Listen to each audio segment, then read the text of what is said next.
Okay, welcome back. I'm Cappadocia. Welcome back to World of Warplanes Plain Facts, where we have a look at the aircraft in World of Warplanes, see where they went wrong, see where they went right, see what's good, what's bad, all the rest of that. Now, today we're looking at the Wirraway, designed by the CAC, Commonwealth Aircraft Corporation. And again, cue me giggling like a 12-year-old, the CAC Wirraway. The Wirraway itself was designed. It first flew in 1937, but it was designed as a general purpose aircraft. Didn't have one specific style in mind when they designed it. The idea was, let's make a basic frame that we can design for just about anything. Yeah, my roof's died. Anyway, so it was designed and developed over a couple of years, and it was essentially rushed into service.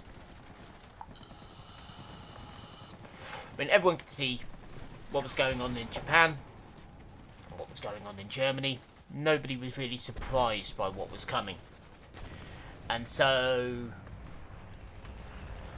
the Commonwealth Aircraft Company of Australia, which, as we've discussed before, was a bunch of different aircraft manufacturers folded into one, came up with this idea of localised production. Essentially, they knew there was no way that they were going to be able to get parts from the UK if a war began from the homeland. That just was not going to happen. So they started tooling up with different equipment and started designing and building their own aircraft. Obviously, things like the Spitfire, there was no way. At the time, Britain was rearming quickly, and factories and companies like Supermarine were struggling, and Hawker, as well with the Hurricane, were trying to get as many aircraft as they could for defence of the home islands. Because, like I said, nobody was surprised that this was happening. Everybody kind of seen this coming. The writing on the wall was big and pink. This was not something that a lot of people have said the war sort of came out of nowhere. No, I mean, the appeasement from the UK came a lot because we needed time to rearm. With all the different treaties and things we'd signed with different people to slow down armament, we suddenly needed to rearm, and there was a big problem there. So the Commonwealth Aircraft decided to build this thing. It started off as the North American NA-16. It was using a radial engine, and it was I know it was a Pratt and Whitney. I've got something telling me it was a Wasp, but I'm not sure. But they began they took the NA-16, modified it, and turned it into this. It was the NA-16 itself was a trainer, and this thing was designed essentially as like I said, a one-stop shop for everything. With the licenses that came along with it, they began domestically producing the engines as well. And so, off it went. It was originally designed with a static under tray, landing gear, and then eventually developed as development went along. Obviously, they lifted that up. By the outbreak of the war, the Royal Australian Air Force, the RAAF, had 6 of these things. And, yeah, that was not going to be enough. So, the problem they were finding was that their manufacturing, they could produce the airframes alright. The engines, on the other hand, were a bit of a problem. They simply could not produce enough engines to keep this thing up. So, yeah, that's where it came from. It was like I said, it was made mostly of chromium steel. It wasn't a bad aircraft. It was certainly stable in the air, which is what they wanted. It made its name mostly as a light bomber and ground attack aircraft, which is why, obviously, the ground attack version is used mostly here. Your 2-man cockpit, complete with fully enclosed sliding canopy, Now, unlike this, both positions actually have flying controls, which is why it was so useful as a trainer. So, essentially, you could sit an experienced pilot in the back, rookie in the front. Perfect system for a training aircraft. It was armed with... It depended on what particular variation you used. It could carry either one 500-pounder or a couple of 250s under the wings. So it wasn't really heavy by any means. Had a pair, 2 forward 5 and Vickers Mark 5s, along with a single swivel mounted Vickers Mark 1. So yeah, later on it was upgraded to carry more, and it could also drop stores, things like that. What the Aussies dubbed the torpedo. Basically a big storage container slung underneath with parachutes on it. It didn't really get too much into it. It was used, like I said, as a light bomber, taking things out, trying to hit areas around the Pacific. But when you look at fighters like the Zero that the Japanese had in the early days of the war, in their participation, there is no way the fighter variant of the Wirraway is going toe-to-toe with the Zero. There's believed to be one kill air-to-air for the Wirraway, and at the time it was believed to be a Zero, but later on turned out actually it was a Hayabusa rather than a Zero. So, but that's the only recorded kill for the fighter variant of this particular aircraft. It just, yeah, when you look at it, it was slower in the turn. You know, it wasn't really going to ever be a dogfighter, so it's not really surprising. Which is why obviously they moved to other aircraft, such as, you know, to decide to intersperse its components with the plane we covered the last time, the Boomerang. Eventually it was retired and replaced, obviously, in the... when was it? Retired in the 50s.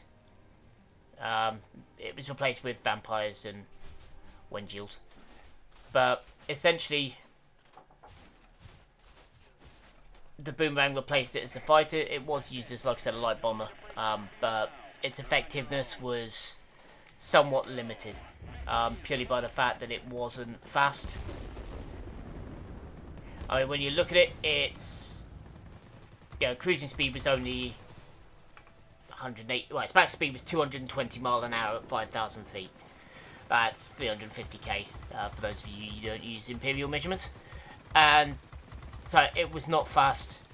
It was stable, but it was not fast. It was not good in the turn. It was not good in the climb. So, as a stopgap, if you're just going to throw hundreds of these things up into the air, you can kind of understand. But Australia didn't have the manufacturing capability to produce the engines to throw hundreds of these things into the air. So, its use was limited. As a trainer, yep, very useful. With its twin controls and everything else, very nice, very handy. So, and also, where the Boomerang was derived from it, at least the parts were now available, and you didn't need to completely switch away from it, so you could always use it as bits and pieces as where it was needed, and keep it flying using the parts from the Boomerang. But yeah, it was just not particularly useful, and it was not particularly well known for anything that it managed to do, to be honest. It was just there.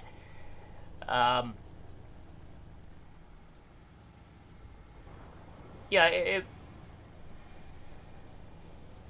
while they operated over New Guinea and places like that during the defence, but yeah, it was just, realistically, it was just there. It never did anything particularly of note. So the development of it came to an end after, realistically, the Boomerang variant was designed, and it just faded into obscurity. It lasted, like I said, until the 50s, but let's be honest, even with the additional development time, it never came to anything.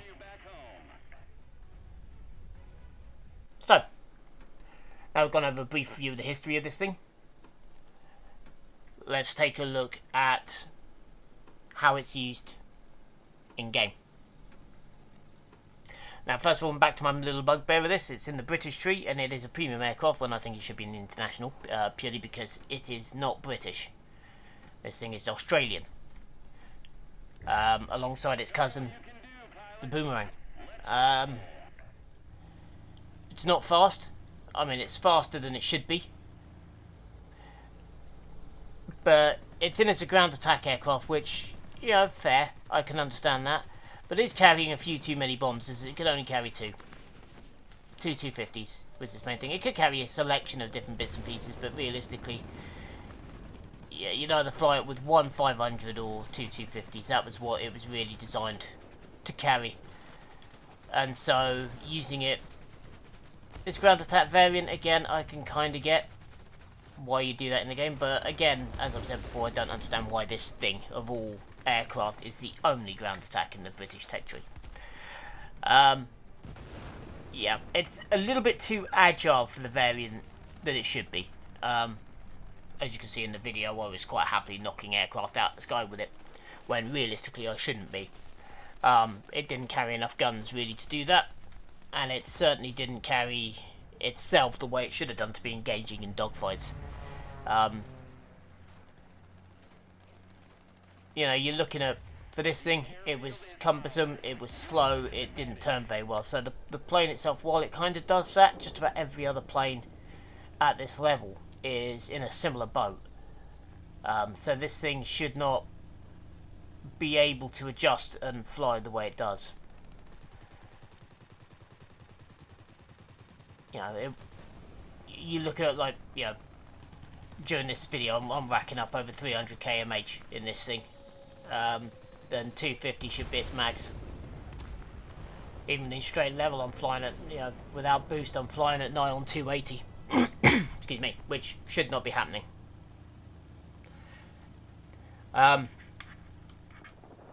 So the fact that it is the only, like, ground attack in the British tree annoys me. Being a premium, I can understand it. It's a bit of a rarer aircraft, even though there were... How many of these things were produced in the end? I think it was around 300, something like that. I'm not entirely sure.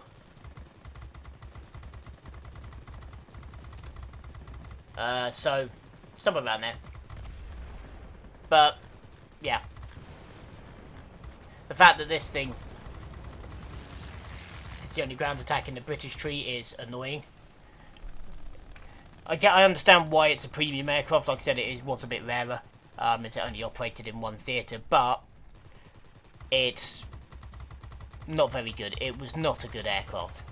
It was just, realistically, again, for the Australians, it was another stopgap. It was one of those that, like, well, we need something better, but we don't got it, so they designed this thing. And to have this as the only ground attack in the British tree doesn't make a lot of sense to me. Unfortunately, it just doesn't. I mean, admittedly, you know, British variants of the same aircraft to do different jobs, but come on. Yeah, I've said before, the Zitzi, even though it was designed to hunt submarines, would have been a perfect ground attack for this game, the Mosquito Zitzi. And this thing is an interesting aircraft for its development, I'll give it that, and it was interesting as to how it came around, because of obviously the Australian angle and the fact that, as I've said before, the Japanese could have attacked at any point. At least that was the fear at the time. Wasn't entirely untrue, but come on, yeah, this of all things. It's also a lot tougher in reality in the game than it should be. I get why, again, because it is a ground attack aircraft, and the ground attacks do need to be a bit more tough. But this thing, realistically, we don't know how tough it was, because it never really got into major combat. There was a few bits and pieces, like I said, one enemy shot down by it, but we don't honestly know. So, to give it that sort of survivability is taking a bit of a liberty, I think. I mean, as I said, for gameplay-wise, I understand, because you can't just have a ground attack aircraft that's going to be flying at guns get shredded in 30 seconds flat. But we honestly couldn't say whether or not it would be able to take the amount of kicking that it does in the game. It should be less well-armed, less well-armoured, and its guns were wing-mounted. This one is firing, even though you can see the guns on the wings, it's not firing from them. So, again, there's a problem there. I know that, again, that's to make it more accurate, but we can't really say that that would be the case. So there are many things wrong with this aircraft. I don't actually mind the aircraft itself in the game, but, and it's right for it to be a ground attack, or it should have been, a light bomber, which essentially is a ground attack in the game. But the fact that it's there at all is a strange selection, and the fact that it's in the British tree is a strange selection. There are many things in this that just don't ring true. Also, the fact that it struggles to get up into the air, given its low power unit, yeah, fine, but the actual variant could it could fly higher than it does in the game. So, again, minor problems, a few issues there. What changes would I like to see about it? I'd like to see them be a bit more realistic with it. Now, while it handles okay in the game. It's not the worst handling plane. The real variant was very stable, which meant that things like high G turns, things like that, it was no chance in hell. You're not going to come into this thing and start flick-flacking around the sky just because it physically couldn't do it. The airframe was too stable. So there's no way that it's going to do some of the stuff that it does. So I'd like to see them nerf this thing quite dramatically, just to make it more realistic. And if you're going to use it as ground attack, you need to come up with a reason why. The idea of this thing was that, in its ground attack role, you'd send a fleet of them. You wouldn't send one, because it simply wasn't that good on its own. And there's certainly no way it's going to be engaging heavy fighters and things like that. That wasn't its reason for why it was there. It was simply there as a stopgap. So the fact that they pushed this thing and the fact that they've used it is a strange selection. But like I said, nerf it down, slow it down, make it worse. I know that's weird for a premium aircraft, but that's what I think they need to do in order to make this plane more realistic. It was it is a bugger as it is to fly, but that's what the real one was. Hence the reason why you had tandem controls in it. That would also be a useful thing. Remove the possibility of injuring the pilot, because if the pilot's injured, the gunner's going to take over. So the only way that this thing should be having issues like that is if both are knocked out. Because that was part of its design. So that would be fair. But like I said, I think other than appealing to fans of CAC aircraft, I don't really understand why this thing's in the game. Other than it being a bit rare, something a bit unique, and something to a sort of talking point. It's another weird one. I mean, I thought the boomerang was weird enough, bringing the boomerang in. But its predecessor, even more bizarre. Even more strange. So yeah, that's my thoughts on this, is that, so just to summarise, if they want to keep it in, it needs nerfing, just because it didn't handle and fly like this. It should be in the international section, and there's a few other little bits and pieces, but essentially it's too, and it's, move it down to tier 2, it's too fast. You look at some of the planes that are also in tier 3, it predates them. So that's, again, a bit strange. But yeah, so that's where my thoughts sit on this one.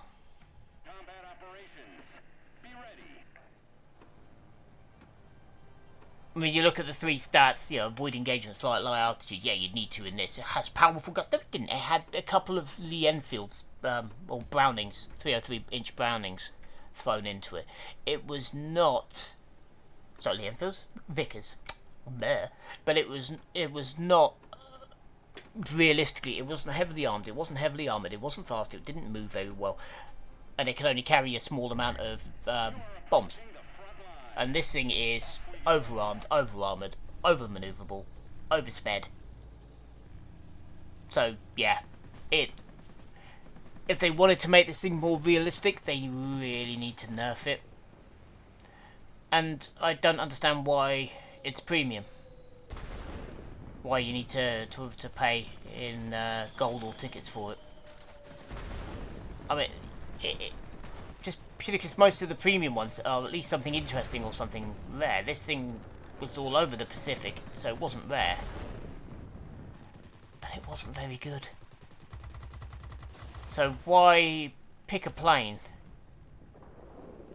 that was bad when it was designed, was replaced by a variant of itself, a derivative, and essentially did next to nothing. I guess for the rarity value, if you're really looking for plane nerds like me or people who've never heard of it, then I can kind of understand, at least give somebody a look into it.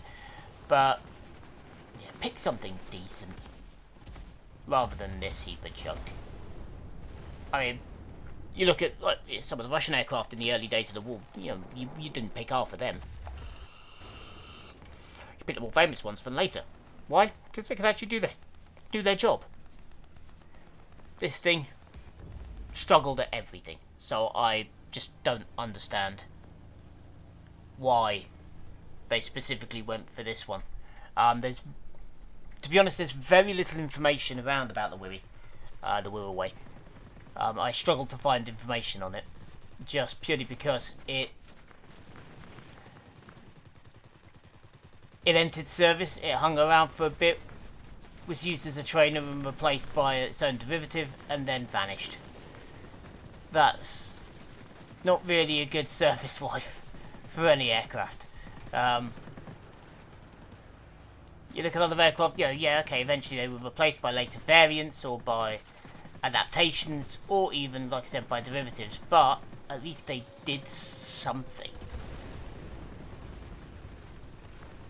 I mean, hell, even the Bristol Bulldog or the Gloucester Gladiator had the Gladiator had a more well-known service than this thing, and it actually did stuff.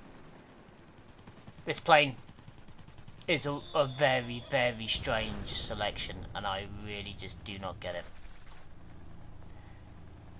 But anyway, I'm going to leave that there, and I will leave you to enjoy the rest of this little flight.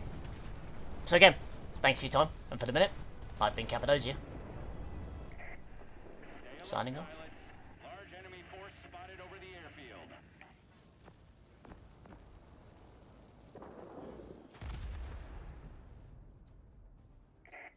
Air supremacy achieved.